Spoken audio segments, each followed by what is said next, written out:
Hey guys, welcome back to DIY Remodel Show, and today I'm going to show you how to router out for door hinges and cut the holes for the door handles. It's a pretty straightforward process. A couple tools you're going to need though is a jig. This is just a Ryobi door hinge router jig. It can accept any hinge from 3 inches to 5, tight radius or a large radius edge as well. And then the other thing I use is this Milwaukee hole saw jig. You could actually do this freehand. You don't need this, but this just helps. You just line up your mark, plug and play. 2 hole saw bits. You're gonna want a 2 1/8 hole saw bit and a 1-inch hole saw bit. This is a cost-saving technique when you're not replacing the whole casing and just want to replace the slabs. You can pick up a door slab for like $100 and you can router it yourself. Saves you a few $100s on material. A couple things I want to mention is you want to make sure that you understand the difference between left and right hand swing doors, and make sure that the hinges are in the appropriate direction. You can't flip the door upside down in most cases, so you want to make sure it's justified the right way and then the door hinges are in the right direction. An easy way to do this and not screw it up is you can take the old door, if you're replacing a door slab, you can take out the old door and just mirror the hinge orientation from the old door onto the new door.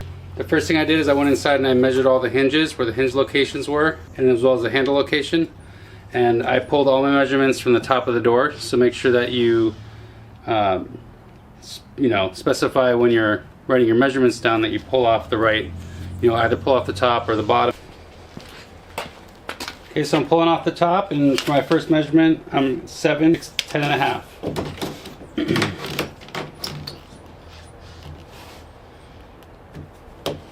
Okay, so our first hinge is going to be 66, 16 and a half.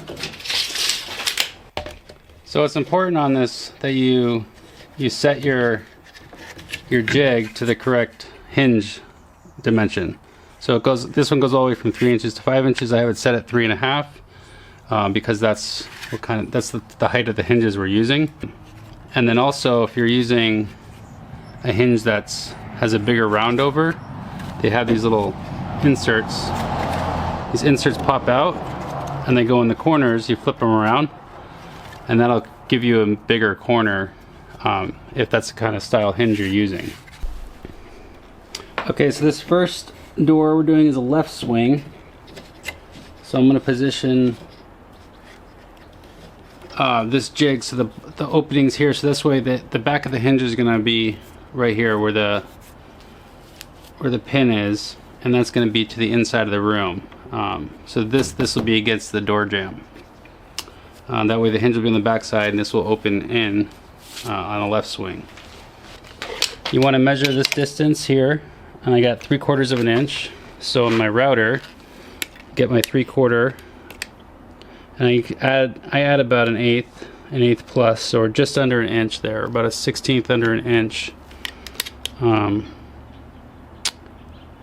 for a router.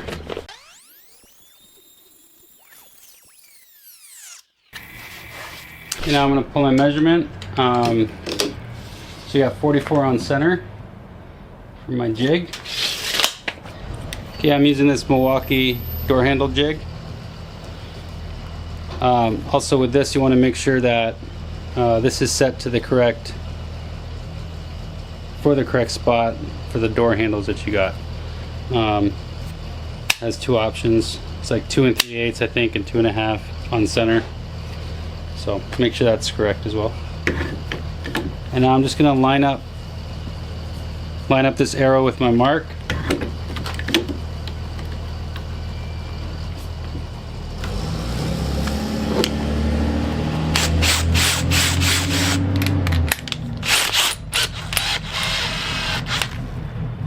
This is a 2 1/8 hole saw bit.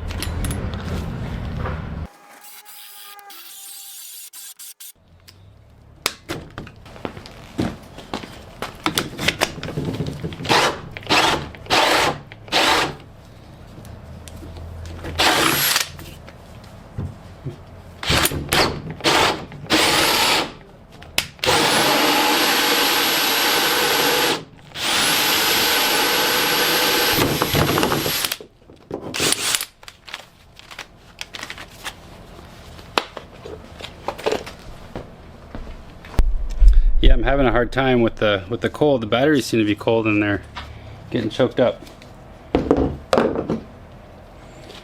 Okay, next I have a 1-inch hole saw bit, and that's going to be used to cut in for the latch for the door handle.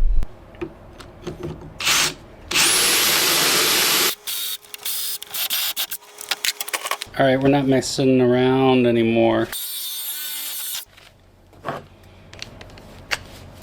Let's use a flathead and get that wood core out.